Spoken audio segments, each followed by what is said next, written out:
Hello, everyone. I'm Sibyl Starr, astrologer, and I am going to be giving the astrology forecast for the year 2024, at least from my perspective and what's come in through me.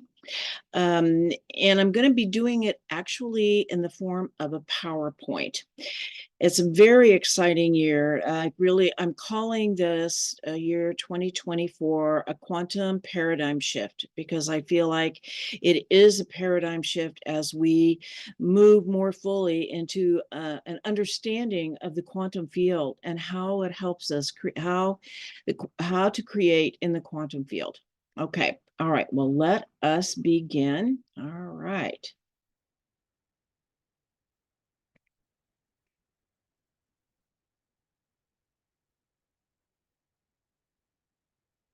There we go.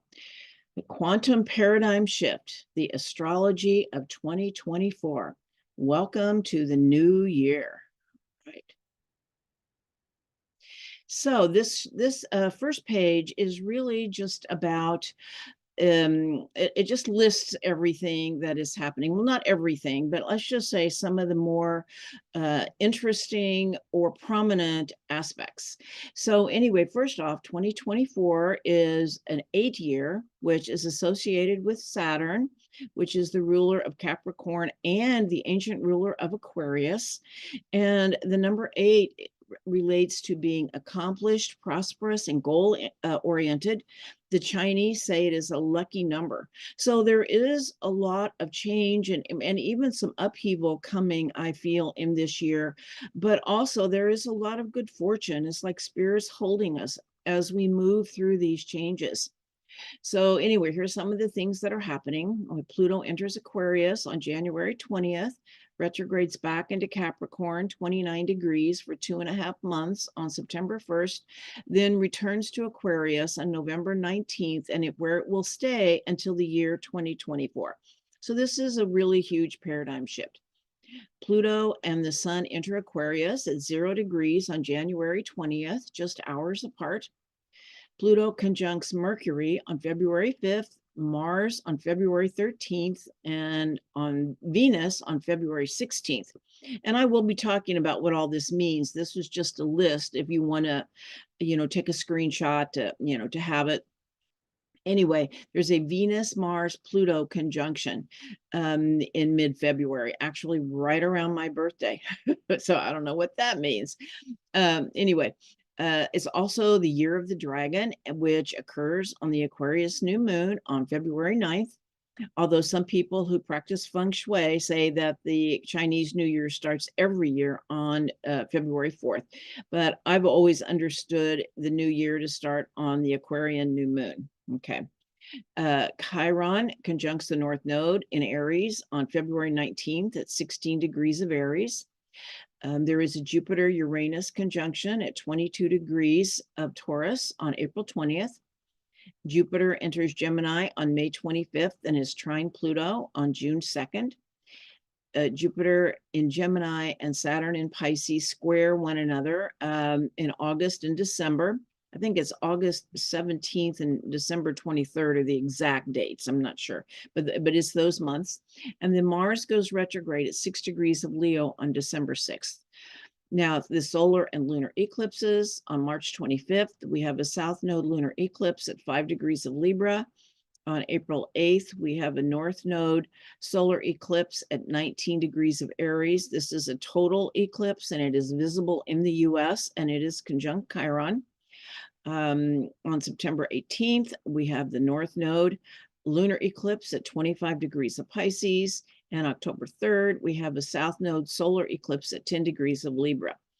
And the Mercury retrograde times this year is on April 2nd. Excuse me. Yes, April 2nd to the 26th. And it's at Aries, 27 to 15 degrees. August 5th, 29 Virgo. On August 5th to the 29th at Virgo 4 to Leo 21, and November 26th to December 16th at Sagittarius 22 to Sagittarius 6. And I just particularly like this image. It is part of the alchemical it could be called the tree of life, but it's here on the Ankh. It's a very Egyptian kind of a symbol. I love it that it's got all of the planets, the alchemy of the planets. Okay. All right. So now let's talk about what all of this means. Okay. So the year starts off with Saturn in Pisces at 3 degrees, and it is conjunct two magical fixed stars. We have Fomalhaut at 4 degrees of Pisces. This is a royal star of Persia, and it's the star of Archangel Gabriel. This indicates idealism, a touch of the mystic, a sense of magic. It can bestow charisma, the child stolen by the fairies.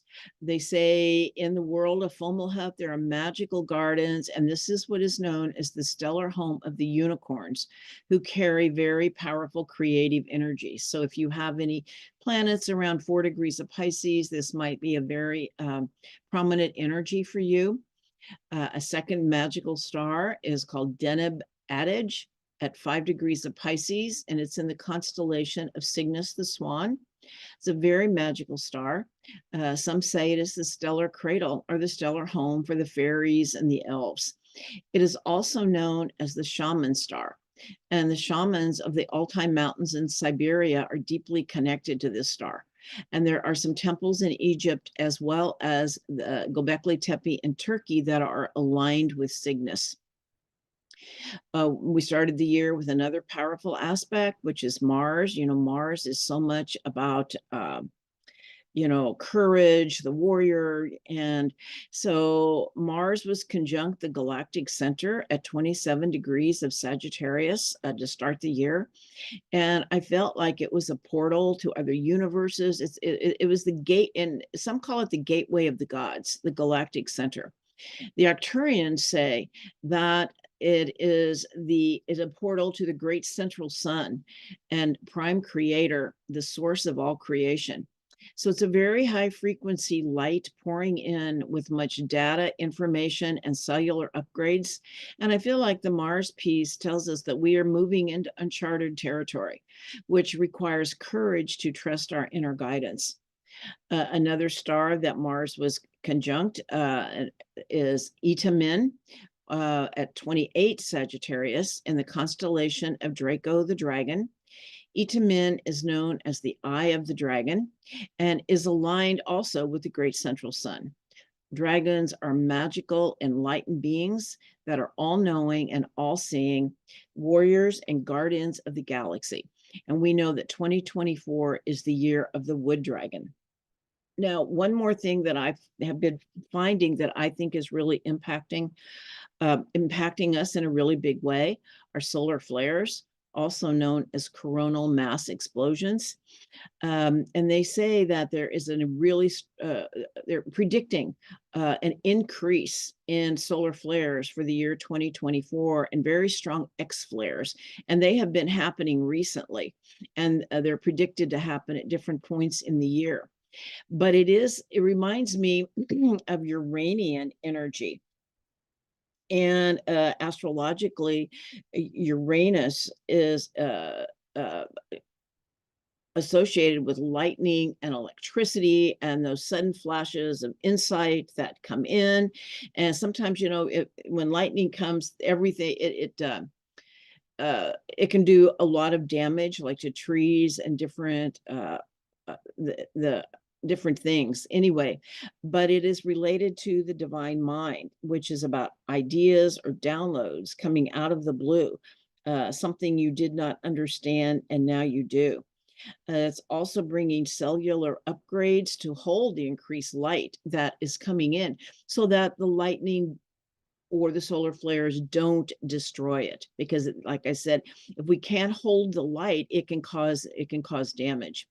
And so what is also happening, and I really discovered this myself, is that it is causing physical and emotional symptoms.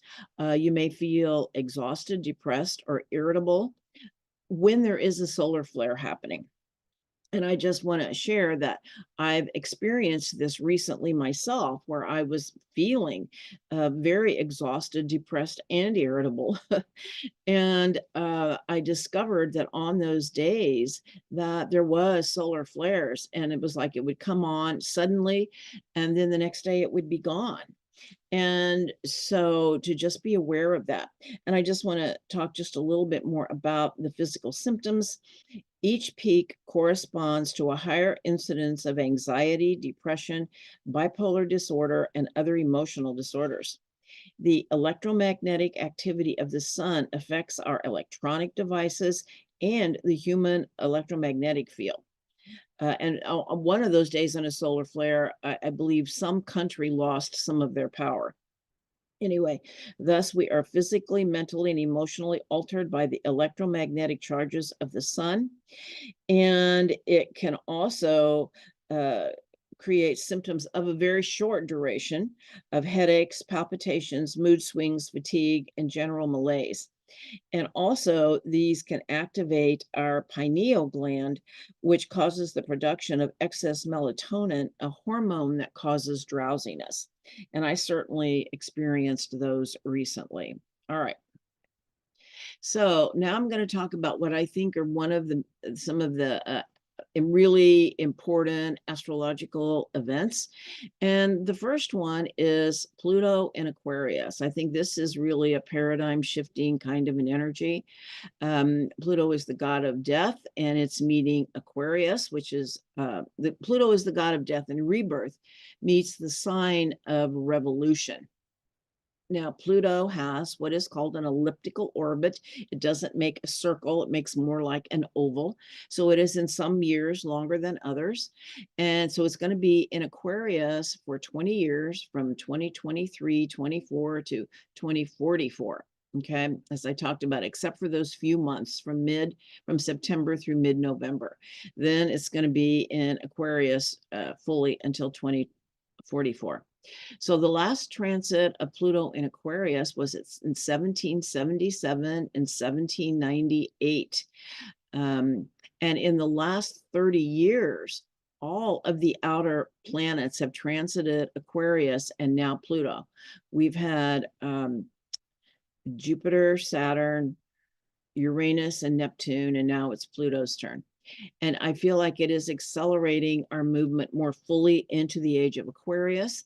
And as I said, it enters Aquarius on January 20th. And over the next year, it will travel from 0 to 2 degrees of Aquarius. The ruler of Aquarius is Uranus, and it was discovered in Leo in 1781 with transiting Pluto in Aquarius. And I feel like Uranus in Leo is about the awakening of our own inner light. And when during this time, we had the American Revolution and the French Revolution, and it was a huge paradigm shift where the power of the people, we discovered that the discovery of Uranus actually and Pluto in Aquarius at the same time, that we discovered the power of the people, that we all have rights, not just the powerful. It was a change in system, and all through Europe and really all over the world, for the most part, the monarchies fell. Now, if a few remained, but it was no longer the divine right of kings. And even if the monarchies didn't fall, they lost a lot of their power.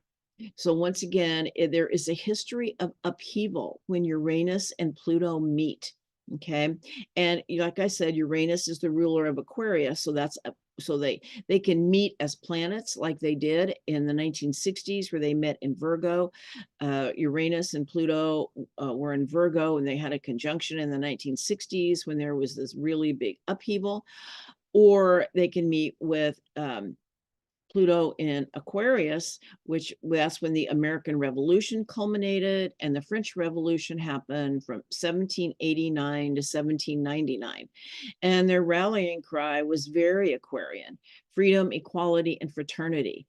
But it also turned dark. And of course, here is a very famous image of the French Revolution. Okay, so the systems fell, but things got really ugly. Okay. So we can expect much upheaval in the years to come. Political, social, financial, medical, corporate, government. Pluto in Aquarius is a systems buster. Okay. And I just wanted to quote Leslie Shankman is a book I'm reading. And she says, a Pluto wave is never afraid to crush walls, systemic structures, objects of power, and sterile technocratic coercive forces that in our current time have been consolidated in the prior 2.5 centuries. So on one hand, we've had Pluto transiting through Capricorn since, when was that? Anyway, 2008, I believe, something like that. And so the corruption of our institutions, let's put it this way, the bones that hold up our civilization. And now Pluto is coming in to show us the systems that underlie these institutions, okay? The technocratic, bureaucratic systems that actually hold these power structures in place. All right. Natal Pluto in the chart of the United States is in Capricorn at 27:32 minutes. But by the precession of the equinoxes, that placement is now at approximately Aquarius 1 degree 15. By the precession of the equinoxes, it's actually how we measure our relationship to places in the sky. It moves 1 degree every 72 years. And it's a reset, a restructuring of the systems that underlie our civilization. It is a paradigm shift that can leave chaos in its wake. So fasten your seatbelts. We may be in for a bumpy ride.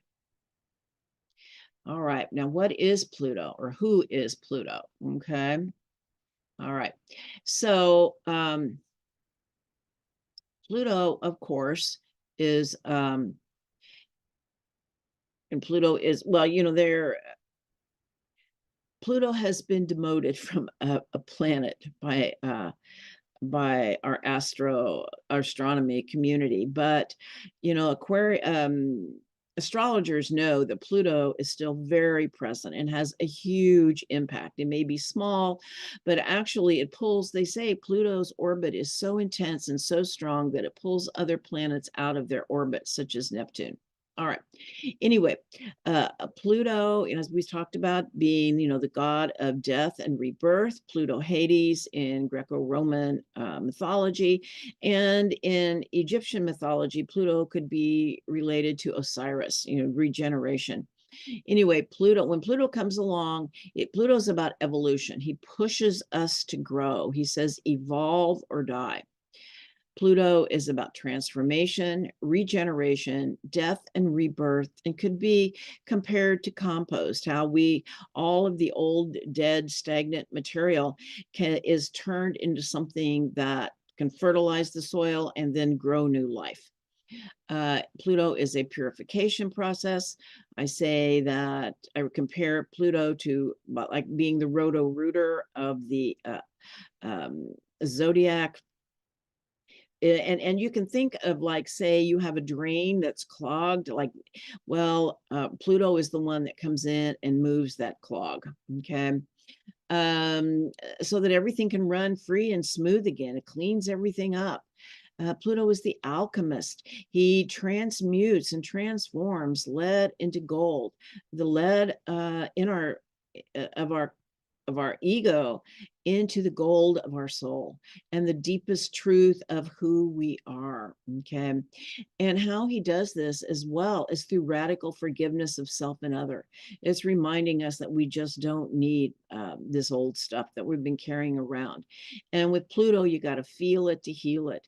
He requires emotional depth and intensity. When Pluto comes along and you're having a transit, you got to feel it. There's something in your heart you're holding on to, you got to let go of. It's opening to love, and it can kind of feel painful at first because it makes you feel what's in your heart. But ultimately, Pluto brings self-empowerment. And so Pluto in Aquarius, we have seen the revolution of the past, but I feel like we are at a different place now. It's very much about the revolution of consciousness. And Pluto reminds us it's always an inside job. That light comes from the inside.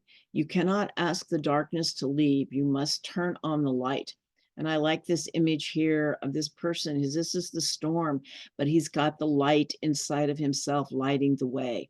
And this is what I believe Pluto is so much about. Pluto transforms collective consciousness, and that's how we change our world. Each one of us doing our own work, then we come together with our increased frequency and we change the world. I have been shown by the Arcturians and others that the we are like functioning, or the analogy has been used that we are functioning on like a 110 voltage, but there is a 220 voltage coming in, like with the solar flares and the different things that are happening. They're bringing the light and higher frequencies are coming in, but we must have a transformer or a converter, just like the lightning. We must have a transformer or a converter to be able to hold the new voltage, the 220 voltage that is coming in, so that we can hold it and anchor it into ourselves and Mother Earth. And to remember, as our frequency changes, a new world emerges. They say the new world is going to emerge through our hearts, not through our minds, but through our hearts. But a lot of this light that is pouring in right now is new data and information to help us be able to change our world. Okay. But to understand, like I said, it's always an inside job. And forgiveness is the transformer. Forgiveness is the transformer of Pluto, letting the old stuff go, those old grudges, those old things we're carrying around. Pluto is the alchemist of love, which reducing everything to love, for love is the basic vibration of the universe.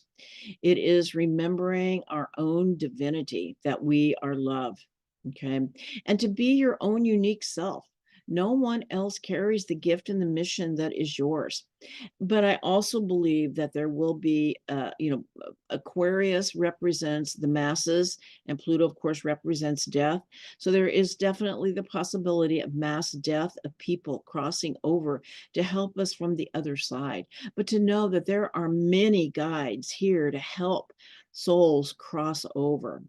All right. Now, when Pluto is going to be conjunct the star Altair at 2 degrees of Aquarius in the constellation of Aquila, the eagle. And I love this image here, okay, because we're going to be encountering eagle medicine. And so one of the meanings to me is this is bringing in visionary leadership and courage, and leaders in the revolution of consciousness, those who have come here to be, and those who are being tapped may not have been leaders before, but they have been working all their lives to be prepared for this moment in time. But they will be tapped. Okay. And eagle medicine is just very strong over the next years. And I found this beautiful quote that was actually a prayer. May you soar high above all worldly concerns and make peace with spirit. The eagle reminds us that we have a direct line to Creator and can communicate our wants, needs, and struggles, and most importantly, our gratitude and praises. Anything is possible in this life when you walk with Spirit. May you embrace divine love and purpose. And so it is. All right. And I have also during this time come in, it came in through a dream, a connection with a white eagle, the ascended master white eagle. Actually, a white eagle came into my dream and told me he was going to be my guide and teacher for the next several years. And at the same time, I discovered white eagle, the ascended master, and he is known as the peacemaker. And his teachings are very much about that we must be at peace with ourselves to have peace in the world and to connect with that stillness within. And I'm hearing that White Eagle is actually very strong in the field for many others as well right now. And he's got a whole teaching school, a lodge. All right. And he's actually one of the ascended masters that the Arcturians work with during this time of the great shift here on Mother Earth. And then the last thing is I wanted to talk about is in many native traditions, eagle is the messenger of great spirit. And like to know that we have this direct line to creator. And if eagle shows up, that, great spirit is trying to contact you. And there have been transmissions from the actual star Altair.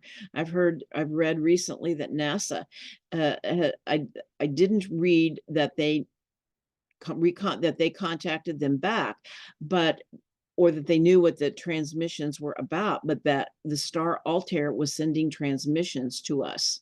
Okay. So once again, it's the great spirit contacting us. So if you have planets or angles at 0 to 2 degrees of Aquarius, that would be a conjunction. If you have planets in the early degrees of the fixed signs, Taurus, Scorpio, and Leo, you would either have an opposition or a square, opposition with Leo, square with Taurus and Scorpio. And in the early degrees of air signs, Gemini and Libra, you'll have a trine, and a trine's an easy flow. A conjunction is very much about empowerment, about power. The squares and the oppositions are challenges. It's like it's the same energy, but it's the difficulty or ease of integration. All right. And so it feels to me, Pluto energy also feels very much like the journey of the butterfly to the caterpillar, the metamorphosis. That when you're having these transits, you may have a dark night of the soul while in that chrysalis, but will return completely changed, like the caterpillar who becomes the butterfly, your true self. And it's very much about self-empowerment and healing due to shadow work. Okay. All right. And I did want to say too, the really big conjunction of Pluto, Venus, and Mars is right around Valentine's Day. So it could be super powerful and sexy, Valentine's Day. All right. All right. Some of the other things going on here. One is open contact. I feel like with Pluto moving into Aquarius, open contact is just with the star nations is really going to increase and unfold in very unexpected and beautiful ways. Anyway, we do know that the star nations have been in contact with our governments, and they're actually starting to talk a lot about different UFOs. And I would actually take some of the things the government says with a grain of salt. On one hand, I know it's happening. On the other hand, it'll be interesting to see how the government uses that information.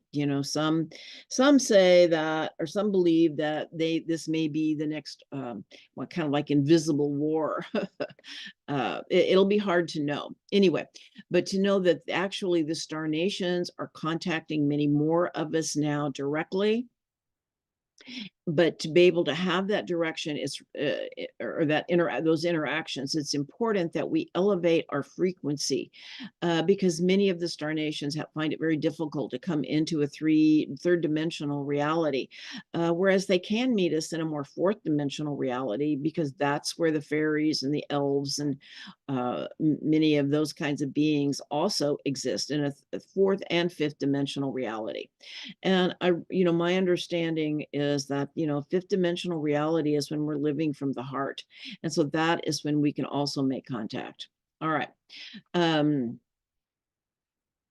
right. And of course, we have our relationship to technology.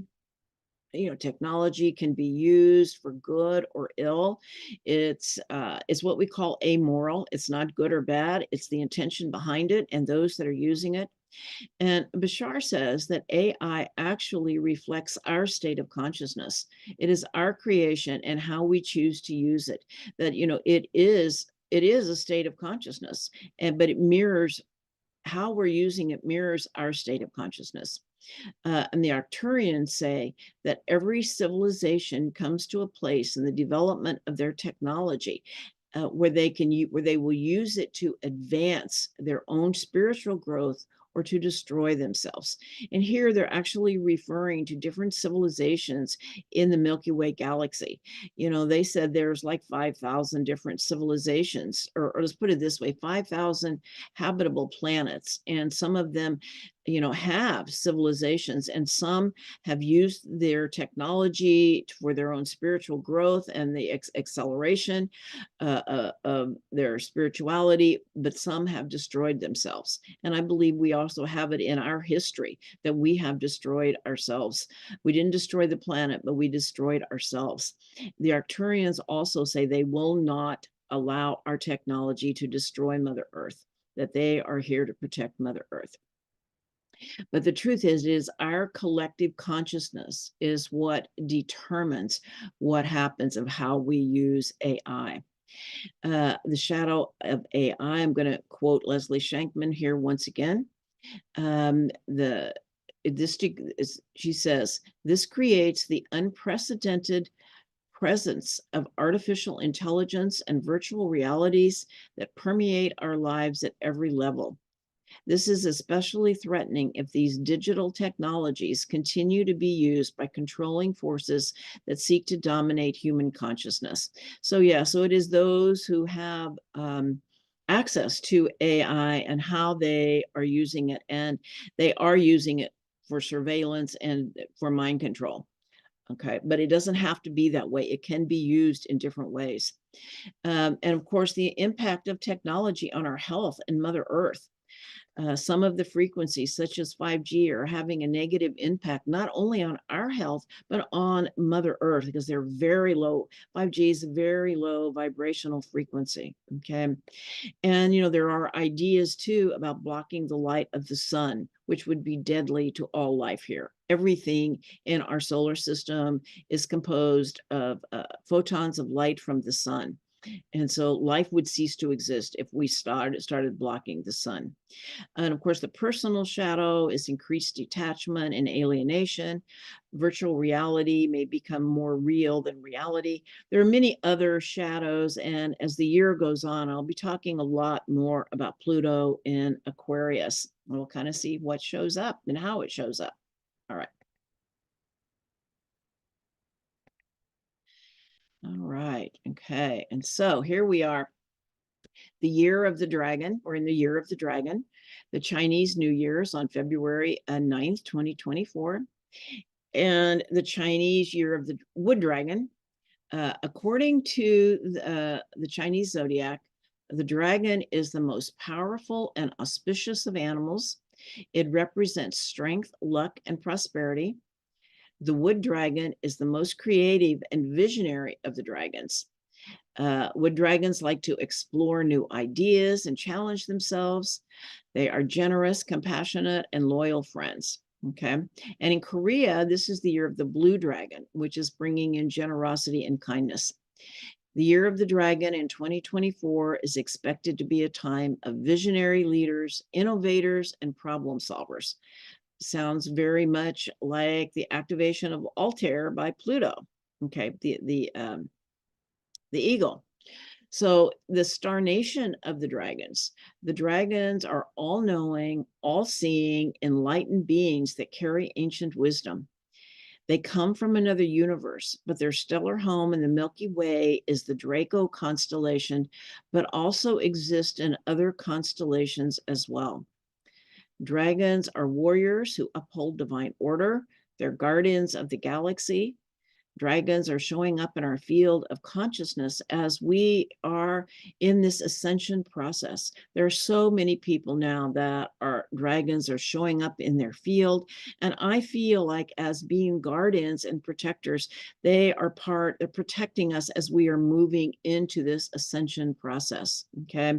Now, if you want to know more about the dragons, I'm going to be doing a video just completely on the dragons and the star nation of Draco in the month of February. So getting ready for the year of the dragon. Now, and of course, here's a beautiful dragon over here, and here is the Chinese blue dragon. All right. So in astrology, we have dragons, and that is the nodes of the moon. In Vedic astrology, they're known as the head of the dragon is the north node, the way forward, and the tail of the dragon is the south node.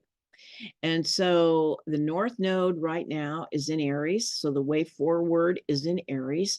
And of course, the dragon is a warrior protector. So it's very strong here. So the warrior protector requires a sovereignty of self. It's a pioneer whose journey requires courage to face fear, to explore unknown territory in inner and outer worlds. Okay. The south node, which is the tail of the dragon, is the past, which carries our karma as well as gifts, and it is in Libra, the sign of balance and inner peace. But sometimes this peace comes at a cost if we cannot be ourselves. And the key is balance and integration of both signs of the energy and the integration of polarity within ourselves to release the us versus them mentality. Chiron in Aries is conjunct the North Node. Is conjunct the North Node on February 19th. And so it's around healing wounds, around self-sovereignty and self-determination, but coming from a place of inner calm, not anger. You know, Aries is also very much about boundaries, where we say no. And that has to also do with self-sovereignty and self-determination. And the North Node solar eclipse, which is a total eclipse at Aries 19 degrees on April 8th, is tightly conjunct Chiron. And of course, I'll be doing a whole video about that as we get closer to that happening. Okay. All right. So here we are. We're talking here about the Jupiter-Uranus conjunction that is on April 20th at 22 degrees of Taurus. And so Taurus is the sign most connected to Mother Earth. It is grounded, practical, calm, very much about inner serenity. It's like being rooted like the tree in the storm. And Jupiter in Taurus brings blessings, abundance, good fortune, and prosperity of the gifts of Mother Earth. Opens doors of opportunity, but also closes doors. So it's really important in a big Jupiter event to go through the doors that open, and often to go through the doors that open, another door needs to close. Okay. And Jupiter expands everything it touches. Uranus in Taurus brings downloads from Mother Earth, as from the divine mind, as Mother Gaia. It brings unpredictability, storms, lightning, sudden change, and very much weather instability with Uranus and Taurus. And some possible ways that Jupiter and Uranus conjunction can manifest. But it's always, what I want to say is, I'm going to give the basic energy that I can see, but how it's actually going to manifest may often come as a surprise. Okay. Because Uranus is completely unpredictable.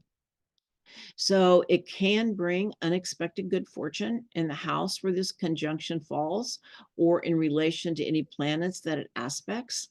For example, the seventh house could bring good fortune coming from friends. In the eighth house, it could bring an unexpected inheritance, and so on and so on. In the 10th house, it could be unexpected good fortune in your career or mission or calling in life. Okay. Sudden messages or downloads from Mother Earth, or her fairies, elves, mermaids, dragons, all magical beings. Uranus and Taurus is very much about the magical beings of Mother Earth. They may become visible, so spending time in nature during this event might bring some surprises and some real insights. New pathways of consciousness are activated with the increased light and create new realities, new options, and new ways of living and being.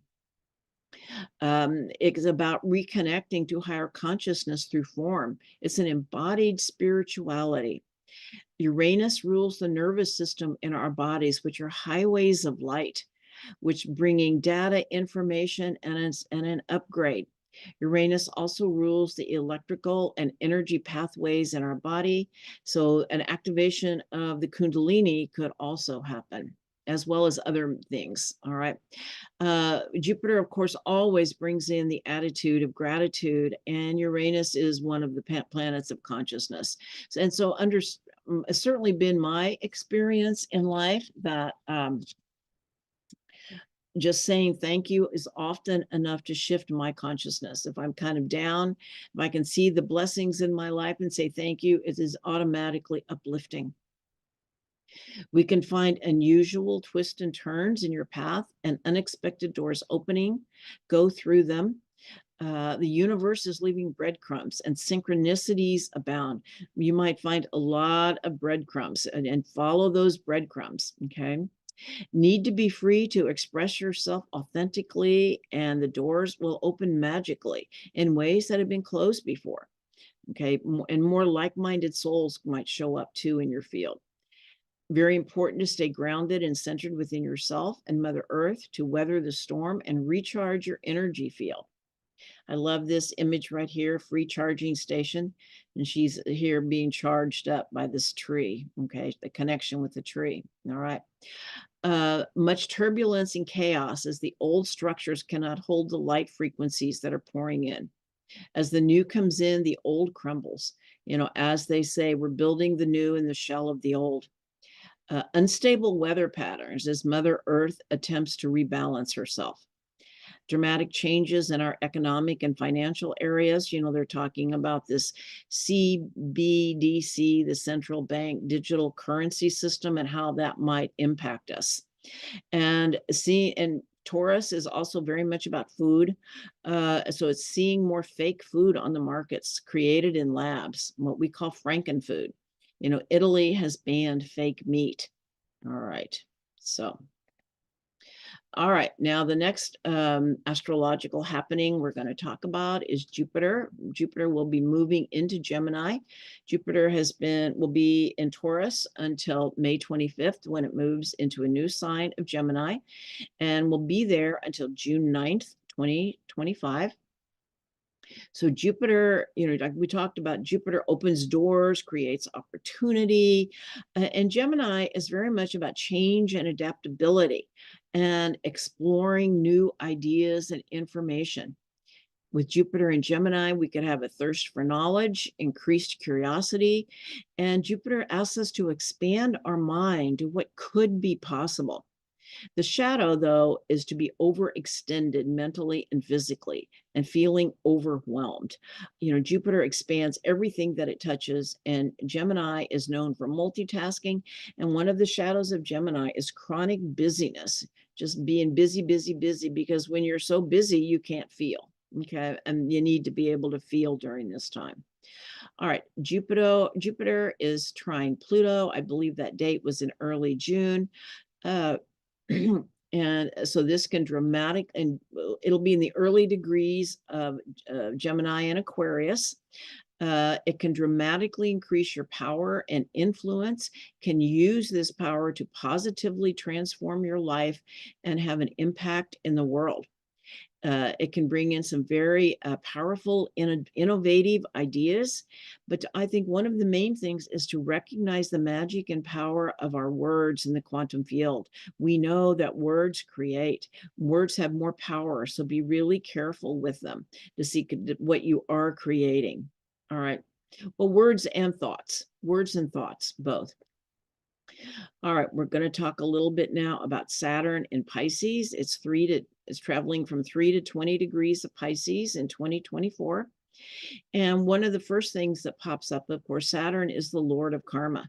And Pisces rules the waters of the world. I mean, there's 3 water signs, and Pisces is very much related to the ocean and to all the different waters. Okay. And it's also the collective unconscious, which is what's called the Great Cosmic Sea. And so, but first off, let's just talk about water. Water as a focus, taking care of the water. And of course, praying in the water, that's another really important thing. We know that water has memory, and to stand in the water and say your prayers can be very powerful. But on a physical level, structured water, spring water, well water, water that has not been denatured by chemicals, has a much different is much different in our cells and our bodies than water that has been. It's more of like a gel or plasma like substance rather than the complete liquid that water is. And so it's really important to remember this. And they say that there's technology that has the ability to restructure water if you don't have access to spring water or um, well water, that there are technologies that are showing up now that can restructure the water. On another physical level, Neptune and Pisces rules the lymphatic system, which is involved in the immune system, and Saturn can indicate blockages. The lymphatic system is related to water, joy, and unity consciousness, whereas Saturn brings in separation and limitation and fear. Saturn brings up limitation and fear. And so lymphatic system is very connected to our emotions, to our heart. So the emotion of fear can impact our immune system. They say the lymphatic system has heart-shaped crystals, which help remove and transmute toxins related to emotional and karmic imprinting. Our immune system has been under attack physically and psychically. So it's really important to take care of it with Saturn in Pisces. It's kind of bringing it to our attention. So it's so important to drink water, exercise, use a sauna, acupuncture, lymph massage, eating fruits, and dry brushing the skin are all things that help our immune system. And of course, to me, it's also about spiritual discipline, Saturn in Pisces. Um, it's about having a daily practice to stay centered and connected to the stillness within, and to realize it is the truth. Truth resides within yourself, for that is where the guidance will come. I'm really seeing a more spiritually based consensus reality happening now.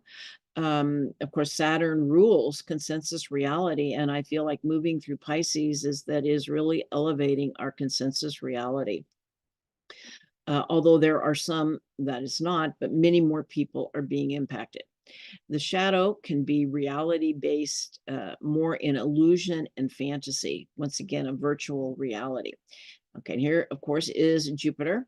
And I like this image of Saturn. It's kind of a magical image of Saturn. All right. Okay, so what is the big event that is happening between Jupiter and Saturn is a square, and they're going to be dancing together for quite a while. They're dancing together until the end of this year. It starts around August 19th at 17 Gemini.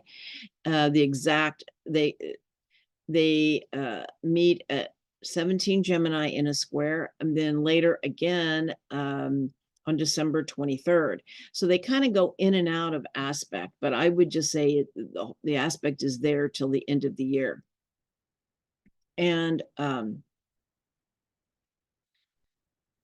Jupiter brings expansion and hope, while Saturn shows us our limitations, which can bring up fear. Together, they bring manifestation, but as the square brings challenges. So it indicates that adjustments, if you have this activated in your chart, but actually it's just generally for the whole world, but if it's in your chart, it's going to be a lot stronger. Adjustments may be necessary in your professional or personal life. May need to tighten your belt financially during this time, especially if this aspect impacts you, but to also trust the process. The thing about Saturn events, you can feel them really strongly when they're happening, but once they're over, they're really just gone. You don't really feel them anymore, okay? Tensions and doubts may arise, so take your time before making decisions. Jupiter in Gemini is going to want to just jump right in with a decision, but Saturn says slow down, hold on. Plan, but be also open to following the energy. You need to be adaptable. Pisces and Gemini are both mutable signs, which indicates adaptability is important and to follow the energy. A critical moment in your profession may require facing restrictions and considering new opportunities. Often Saturn comes in to show you where you're out of alignment, like where things aren't working. But then Jupiter will open doors, opening new possibilities that you may not even have thought of before. Okay. Release old limiting beliefs. As the consensus reality changes, so does the field of possibilities. We are in a field of infinite possibility. The only thing that is impossible is what we believe is impossible. We are in the process of changing our consensus reality. Okay. So I love this image here. You know, the sky isn't the limit, your belief system is. Okay. As we move on, as we move into a deeper understanding of the quantum field, we begin to really understand that thought creates, and to be aware of where you focus your energy, for that is what will manifest. You know, as they say, worry is a prayer for creating something you don't want. Okay. So to really open up to the possibility of, you know, what could go right. All right. It's elevate your thoughts. If you find yourself going down a rabbit hole, look up. We must learn to trust the inner guidance, in our inner guidance in these turbulent times of change, and to know that reality is actually centered in our own psyche, not in the external world. You are not your thoughts. You are the awareness behind your thoughts. You must still the mind to be able to hear the truth of your heart. This aspect can bring about a crisis of faith if we hold on to old belief systems that only believe the information in the external world, because the truth is coming into our internal world. Jupiter is conjunct Rigel, the star Rigel, at 17 degrees of Gemini, the brightest star in the constellation of Orion. It is known to have the energy of an educator as well as one of the dragon stars. It carries the energy of martial arts, the one who knows how to move with the energy to create an advantage for oneself. And I love this last quote. Stop being afraid of what can go wrong and start being excited about what can go right. All right. Okay. And I like this little image here of Pisces. Okay. All right. All right. So Neptune, our last planet here. So Neptune is traveling in Pisces from 24 to 29 degrees. Neptune entered Pisces on February 3rd in 2012 and will be there until sometime in 2025. Okay, and it'll move back into it'll move for a few months into Aries in 2025 and then back into Pisces. And anyway, so it's kind of moving around a bit. So Neptune is often referred to as the planet of dreams and illusions and intuition. Neptune's influence extends beyond the mundane, touching the very core of our spiritual selves.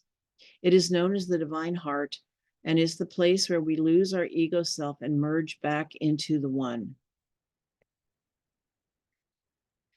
The spiritual impact is enhanced intuition, spiritual growth, and a deeper connection with the universe, and the development of our inner GPS. And it's not just the development, it's the ability to trust our inner GPS. Okay. Right. And the creative impact, surge in artistic endeavors, and increased imagination. The shadow of Neptune is also, Neptune is much stronger in its own sign. And like I said, it's been traveling here since February 3rd, 2012. The shadow of Neptune is also stronger in its own sign. It brings a fog or a mist of illusion, delusion, escapism, and believing what you want to believe, and spiritual bypass. Neptune is traveling to 29 degrees this year, which is called the anoretic degree, the last chance saloon. If the work has not been done, it forces it, it pushes it to the absolute limit. It's the master teachings when it gets to the 29 degrees. And, it's important to remember that we still have one foot in the age of Pisces, which is about Christ consciousness. And of course, the other foot is in the age of Aquarius, is where we're going. But Jesus is the avatar for the age of Pisces, who came to help us remember our own divinity, the divine spark within each of us, and to remember that the universe is made of love. Fear exists only in a 3D reality. It doesn't exist in the higher frequencies. And as we transmute fear to love, we free ourselves from the 3D matrix and accelerate the ascension process. And I really love this image that we are stars wrapped in skin. The light you are seeking has always been within, from Rumi. And this is what is being activated right now, this light within, and the remembrance of who we are. The shadow, of course, is the world of illusion coming to a crisis. What illusions are you attached to? Neptune is going to be in a square to the supergalactic center at 27 degrees of Sagittarius all year as it travels from 24 to 29 degrees. So all this year, the light from the galactic center will be pouring in to lift the veil of illusion, which can be painful. We will be able to see what is true, like the Wizard of Oz pulling back the curtain. I love this image when they see the truth. And so we will be able to see what is true in our world. And the most important lifting of the veil of illusion is that we are separate from source, the truth of our own divinity, which allows us to trust the process that is unfolding. As the light intensifies, it burns out everything that is not love and helps us align with our spiritual truth, our mission here on earth, basically the truth of who we are. Okay.